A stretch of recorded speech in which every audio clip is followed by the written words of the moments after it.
स्नेही विद्यार्थियों, स्नातकोत्तर उत्तरार्ध की इस कक्षा में आज हम अष्टम प्रश्न पत्र नाटक व रंगमंच के अंतर्गत जयशंकर प्रसाद के सुप्रसिद्ध नाटक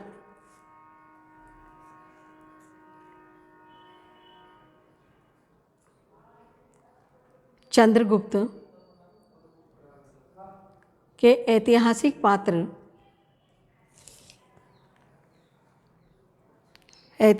पात्र चाणक्य पर चर्चा करेंगे। प्रसाद के ऐतिहासिक नाटक चंद्रगुप्त का सर्वाधिक प्रभावशाली व सशक्त पात्र चाणक्य है।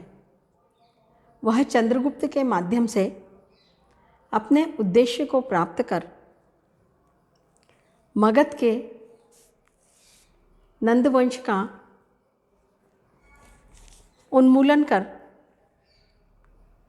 भारत को एक सशक्त राष्ट्र के रूप में एकता के सूत्र में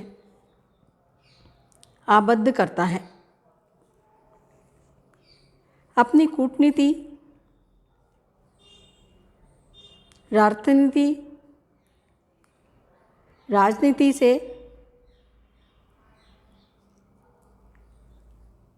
संपूर्ण नाटक का केंद्र बिंदु रहने वाला चाणक्य अपने प्रभावशाली व्यक्तित्व से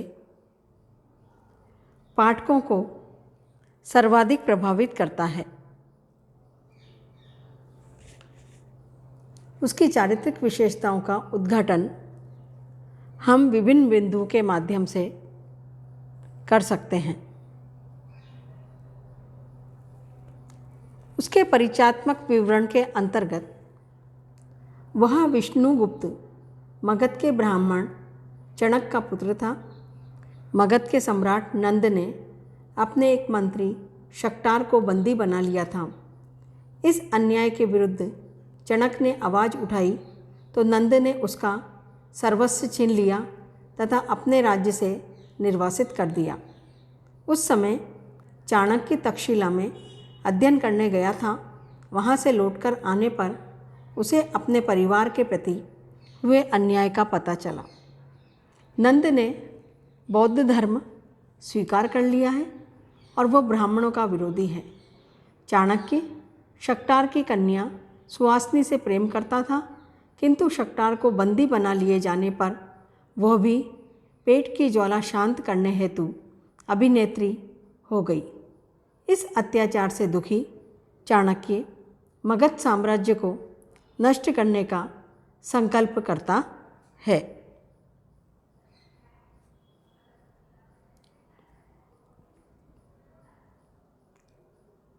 मगध सावधान, इतना अत्याचार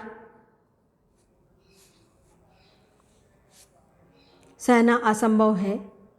तुझे पलट दूंगा, नया बनाऊंगा, नहीं तो नाश ही करूंगा। चाणक्य ने 1 वर्ष के भीतर तक्षशिला में आचार्य पद पर भी कार्य किया। चंद्रगुप्त और सिंहरण दोनों ही उसके शिष्य हैं। चंद्रगुप्त मौर्य सेनापति का पुत्र था, जबकि सिंहरण मालव का राजकुमार था।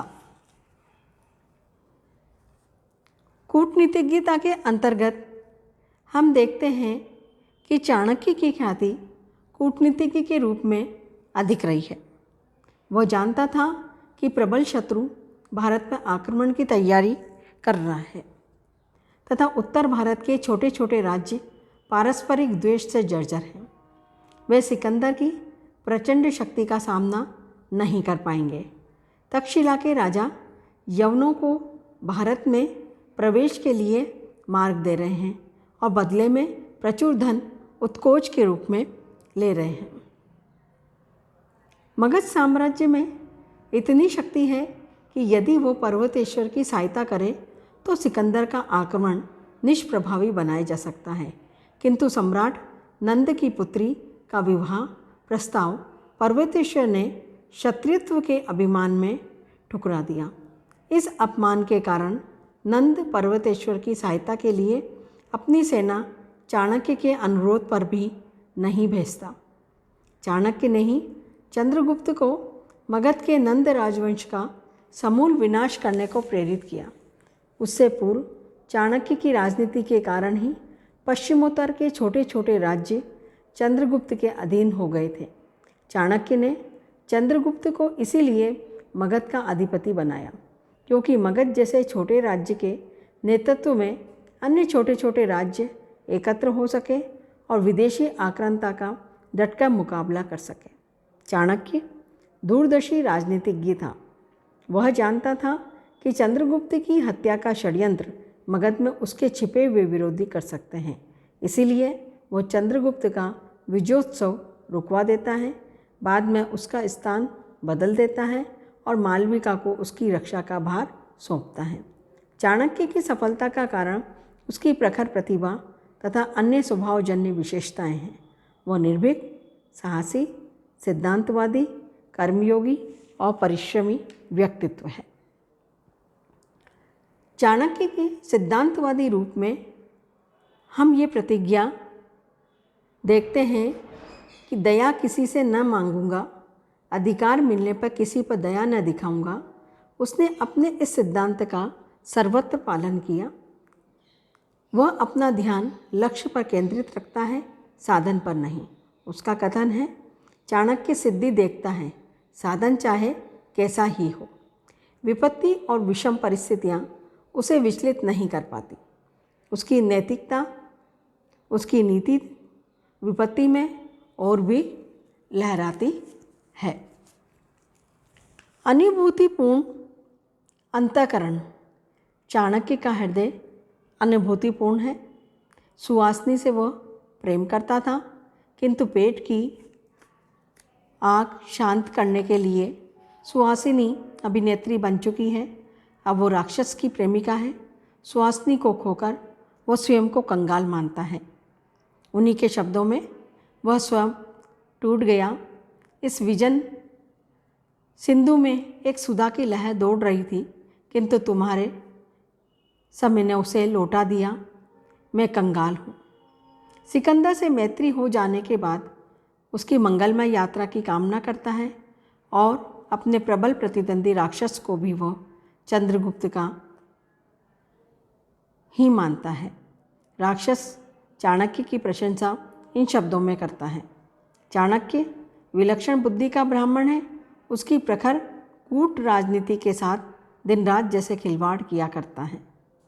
चंद्रगुप्त और सीरण को वो यही समझाता है कि तुम्हें संघ और मालव की नहीं, अपितु समूचे आर्यावत की रक्षा का दायित्व वहन करना है। पर्वतेश्वर समर्थ होकर भी जिस सिकंदर को रोक नहीं सका, उसे साधनहीन चाणक्य ने चंद्रगुप्त के रूप में कर दिखाया। उसका समग्र जीवन कर्म की अनवरत साधना है। निष्प्रह कर्म में लीन होकर उसने भारत की अखंडता एवं राष्ट्रीयता का जो स्वप्न देखा था, उसे अंततः पूरा कर दिया। कहने का तात्पर्य यह है कि चाणक्य प्रसाद के चंद्रगुप्त नाटक का एक ऐतिहासिक पात्र है। उसके ऐतिहासिक व्यक्तित्व को अक्षुण्ण रखते हुए प्रसाद जी ने उसे महिमा मंडित गौरव प्रदान किया है। वो निर्भीक, साहसी, स्पष्टवादी, निष्प्रह, दूरदर्शी, पारखी, धुरंधर, कूटनीतिज्ञ, विद्वान एवं भावुक व्यक्ति है तथा कई स्थलों पर तो वह नाटक के नायक चंद्रगुप्त को भी पीछे छोड़ देता है। निश्चित ही प्रसाद जी ने चाणक्य के रूप में एक महान चरित्र को चंद्रगुप्त के रूप में प्रस्तुत किया है। हिंदी नाट्य साहित्य में स्कंदगुप्त, चंद्रगुप्त, ध्रुवस्वामिनी आदि प्रमुख नाटकों में जब हम जयशंकर प्रसाद जी की नाट्य कला का चरम उत्कर्ष देखते हैं, तो चंद्रगुप्त की राष्ट्रीय एकता, वो अखंडता स्वतः सिद्ध है। यद्यपि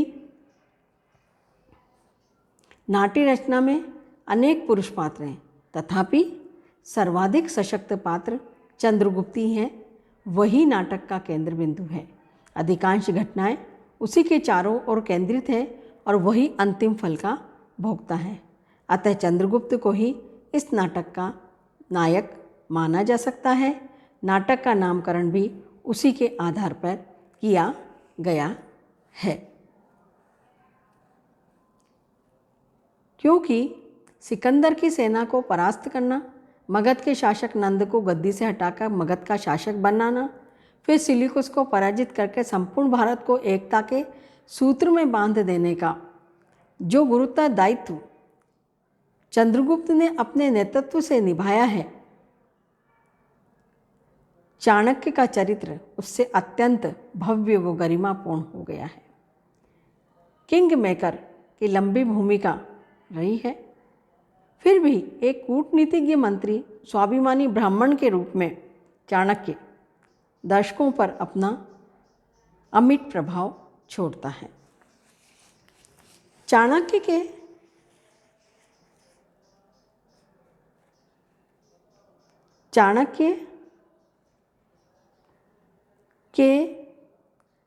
इस प्रभावशाली व्यक्तित्व के साथ ही चंद्रगुप्त भी एक तेजस्वी व्यक्तित्व है।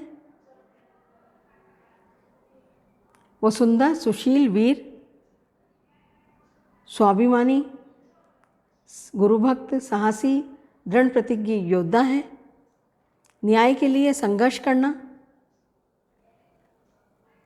अबलाओं की रक्षा करना,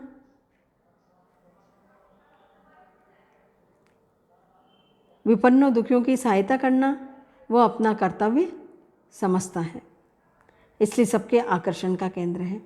सिकंदर के विरुद्ध युद्ध का संचालन करने के लिए उसे सेना का सेनापति सौंपा जाता है। वह तेजस्वी व्यक्ति से संपन्न नायक है और धीरोदात्त प्रवृत्ति का चंद्रगुप्त इन सभी विशेषताओं से युक्त है जो नाटक के नायक में होनी चाहिए।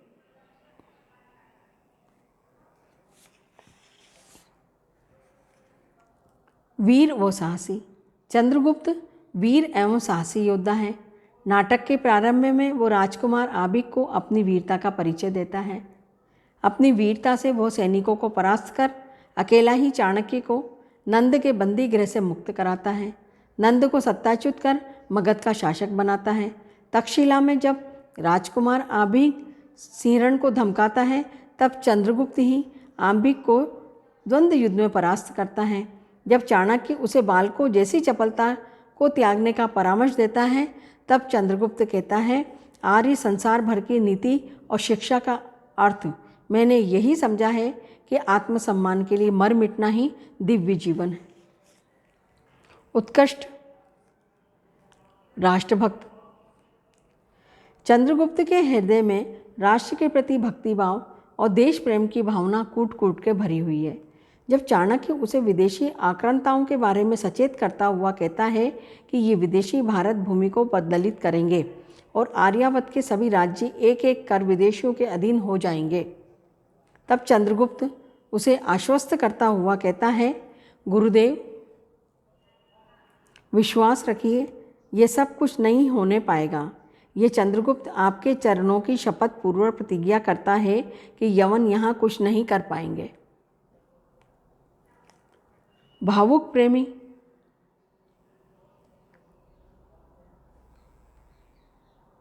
भावुक प्रेमी के रूप में हम पाते हैं कि चंद्रगुप्त एक भावुक प्रेमी के रूप में पाठकों को अत्यंत प्रभावित करता है। नाटक में आए हुए सभी प्रमुख पात्र चंद्रगुप्त से संबंधित हैं। वो मगध की राजकुमारी कल्याणी से बचपन से ही प्रेम करता है। कल्याणी भी उसे बचपन से ही प्रेम करती है, किंतु चंद्रगुप्त और कल्याणी परिणय सूत्र में नहीं बंध पाते। सिंधु देश की राजकुमारी मालविका, जो अलका की सहेली हैं, चंद्रगुप्त से इतना प्रेम करती है कि चंद्रगुप्त के प्राणों की रक्षा करते हुए अपने प्राण तक दे देती है। यवन सेनापति सिल्यूकस की पुत्री कार्नेलिया भी चंद्रगुप्त से ही प्रेम करती है। चाणक्य की सहमति से उन दोनों का विवाह हो जाता है। वस्तुतः यह नाटक राजनीतिक घटनाओं से संकुल है, इसलिए इसमें प्रेम प्रसंग को इतना उभारा नहीं गया है। चाणक्य का अंकुश चंद्रगुप्त पर सर्वत्र रहा है, इसलिए उसका प्रेमी रूप उभर कर सामने नहीं आ पाया है। चंद्रगुप्त मालविका और कल्याणी दोनों की मृत्यु पर दुखी होता है और अपनी भावुकता का परिचय देता है। जहाँ तक चंद्रगुप्त की कर्तव्य निष्ठा का सवाल है, वह अनुकरणीय है। अपने कर्तव्य को भली भांति जानता है, उनका पालन करता है। एक सच्चे मित्र के रूप में सिंहरण की सहायता कर वो अपनी कर्तव्य निष्ठा का परिचय देता है, तो राष्ट्र रक्षा हेतु अपने प्राणों की बाजी लगाने में भी नहीं चूकता। चाणक्य के आदेश का पालन करने में वह निरंतर सजग रहता है। चाणक्य को बंदी गृह से अकेले ही मुक्त कराकर वो अपनी गुरु भक्ति का परिचय देता है। इस प्रकार चीते से राजकुमारी कल्याणी की रक्षा कर वह असहायों अबलाओं के प्रति अपनी कर्तव्य सजगता का परिचय देता है। इस विवेचन के आधार पर हम कह सकते हैं कि चंद्रगुप्त इस नाटक का सर्वाधिक सशक्त प्रभावशाली पात्र है और नाटक के नायक के पद का अधिकारी है। चाणक्य की योजनाओं को क्रिया रूप में परिणित करने वाला चंद्रगुप्त ही है। ऋषि दांडयायन उसके रूप में भारत के भावी सम्राट को पहचान कर उसकी क्षमता का सही आकलन करते हैं। चंद्रगुप्त निश्चय ही अपने गुणों से पाठकों को प्रभावित कर अपने व्यक्तित्व की अमिट छाप उन पर छोड़ता है। चंद्रगुप्त जैसे पात्रों की सृष्टि कर प्रसाद जी ने उन नाटककारों की कोटि में अपने को ला खड़ा किया है जिनके पात्र उन्हीं के समान अमर हो गए हैं।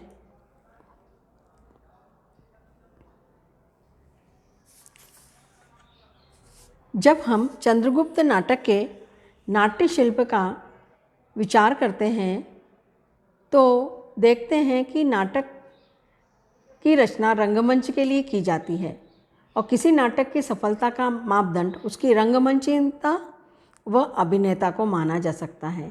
प्रसाद जी हिंदी नाटकों की रचना करने वाले ऐसे नाटककार हैं जिनके नाटकों पर प्राय यह आरोप लगाया गया है कि उनके नाटक रंगमंच के अनुकूल नहीं हैं।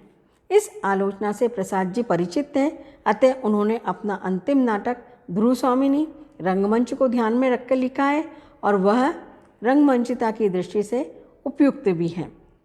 चंद्रगुप्त नाटक भी अपनी इस रंगमंचिता पूर्ण दृष्टि के कारण गौरव का अधिकारी है। चंद्रगुप्त नाटक की कथावस्तु में इतिहास और कल्पना का समन्वय है। इसके पुरुष पात्र तो प्राय ऐतिहासिक हैं, किंतु स्त्री पात्र पूर्णतः काल्पनिक है। नाटक में प्रेम प्रसंगों की अवतारणा करने और नारियों के माध्यम से स्वतंत्रता संग्राम की झलक देने के उद्देश्य से उनकी कल्पना आवश्यक थी। अलका एवं मालविका जैसे स्त्री चरित्र देश प्रेम और राष्ट्रीयता की भावना से ओतप्रोत हैं। कथा वस्तु को 4 अंकों में विभक्त किया गया है। संपूर्ण कथानक की घटनाएं परस्पर संबद्ध भी हैं। नाटक के पहले अंक में 11 दृश्य हैं, द्वितीय अंक में 9 दृश्य हैं, तृतीय अंक में 9 दृश्य हैं, जबकि चतुर्थ अंक में कुल 14 दृश्य हैं। इस प्रकार दृश्यों की कुल संख्या 43 है, जो इतनी अधिक है कि सभी दृश्यों का विधान रंगमंच पर कर सकना संभव नहीं है। पात्र योजना की दृष्टि से भी नाटक अधिक सफल नहीं कहा जा सकता, क्योंकि इसमें पात्रों की संख्या भी इतनी अधिक है कि पाठक या दर्शक सभी पात्रों के नाम तक याद नहीं रख सकता। रंगमंचिता में भी अधिक पात्र बाधक होते हैं, क्योंकि इतने अधिक पात्रों को अभिनय के लिए प्रशिक्षित करना एवं उनकी वेशभूषा का प्रबंध करना कष्टसाध्य तो है ही। प्रसाद जी ने ऐतिहासिक पात्रों के चरित्र को इतिहास के अनुरूप ही रखा है, किंतु काल्पनिक चरित्र अपनी सुविधा से गढ़ लिए हैं तथा उनके चरित्रांकन में भी कल्पना शक्ति का प्रयोग किया है। चंद्रगुप्त नाटक में देश काल एवं वातावरण को ऐतिहासिक रूप में प्रस्तुत करने का सफल प्रयास किया गया है। राजसभाओं का परिदृश्य पूर्णतः ऐतिहासिक है तथा महात्मा दांडायन का आश्रम भी वातावरण की सफल प्रस्तुति में सहायक हुआ है। नाटक की संवाद योजना स्तरीय है। संवादों का प्रयोग कथा को गतिशील बनाता है, पात्रों के चरित्र पर प्रकाश डालता है एवं कथानक को रोचक ढंग से प्रस्तुत करता है। संवाद छोटे छोटे एवं सरल हैं। किंतु कहीं कहीं संवाद लंबे हो गए हैं, दार्शनिक विवेचन होने से बोझिल बन गए हैं। स्वगत कथनों से भी अभिनेता में बाधा उपस्थित होती है। प्रसाद जी की भाषा संस्कृतनिष्ठ तत्सम शब्दावली से युक्त परिनिष्ठित हिंदी है। भाषा की क्लिष्टता नाटक की अभिनेता में बाधा पहुंचाती है। इसलिए प्रसाद के नाटकों के विषय में ये कहा जा सकता है कि ये पाठ्य अधिक है, अभिनय कम। प्रसाद के नाटक उद्देश्यपूर्ण हैं। चंद्रगुप्त नाटक का मूल उद्देश्य भारत के गौरवशाली अतीत को प्रस्तुत करना, देश प्रेम एवं राष्ट्रीयता की भावना को अभिव्यक्त करना तथा देश में राष्ट्रीय एकता को बढ़ावा देना है। प्रसाद जी चाहते थे कि देश के छोटे छोटे गणराज्य मिलकर एक केंद्रीय सत्ता के रूप में संगठित होकर एक शक्तिशाली राष्ट्र का निर्माण करें, जिससे कोई विदेशी आक्रांता भारत पर आक्रमण का दुस्साहस न कर सके। चंद्रगुप्त में उन्होंने इसी को सार्थक कर दिखाया है। चाणक्य ने जो स्वप्न देखा था उसे चंद्रगुप्त को माध्यम बनाकर उसने पूर्णता प्राप्त की। चंद्रगुप्त के नेतृत्व में एक ऐसे शक्तिशाली राष्ट्र का विकास हुआ जिसकी शक्ति के कारण विदेशी आक्रमणकारियों के हौसले पस्त हो गए। इस तरह से प्रसाद जी की नाट्य कला में पाश्चात्य और भारतीय नाट्य शिल्प का समन्वय है। पाश्चात्य नाटकों में पाए जाने वाला संघर्ष, नाटकीयता, अंतर्द्वंद, व्यक्ति वैचित्र चंद्रगुप्त नाटक में विद्यमान है। साथ ही उसमें भारतीय नाट्य शिल्प के अनुरूप कथा संगठन, रस निष्पत्ति, नायक की प्रधानता आदि भी उपलब्ध होते हैं। भारतीय नाटकों में चरित्रांकन पर विशेष बल दिया जाता है। प्रसाद जी ने चंद्रगुप्त नाटक में चाणक्य, चंद्रगुप्त, श्रीरण, मालविका, अलका, राक्षस आदि पात्रों का चरित्रांकन कुशलता से करते हुए इस प्रवृत्ति का परिचय दिया है, जबकि पाश्चात्य नाटकों में व्यक्ति वैचित्र का चित्रण होता है। चंद्रगुप्त नाटक के पर्वतेश्वर, नंद जैसे पात्र व्यक्ति वैचित्र के उदाहरण हैं। चमत्कार सृष्टि के लिए भी अनेक घटनाओं की योजना प्रसाद जी ने चंद्रगुप्त नाटक में की है।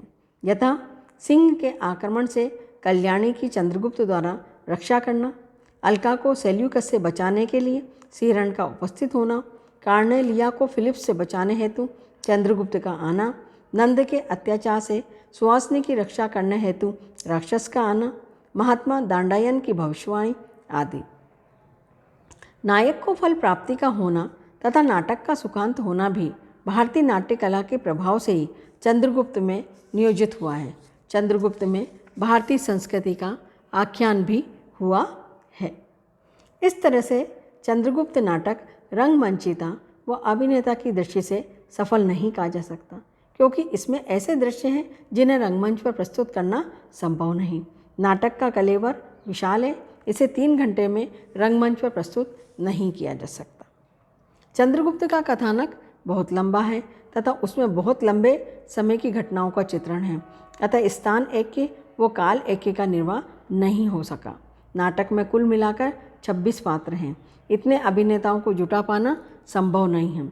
रंगमंच पर बाघ का आना, आत्महत्या के दृश्य, नदी के दृश्य, सिकंदर और पर्वतेश्वर की सेनाओं का युद्ध, सिंधु नदी में नौका आदि अनेक ऐसे दृश्य हैं जिन्हें रंगमंच पर नहीं दिखाया जा सकता।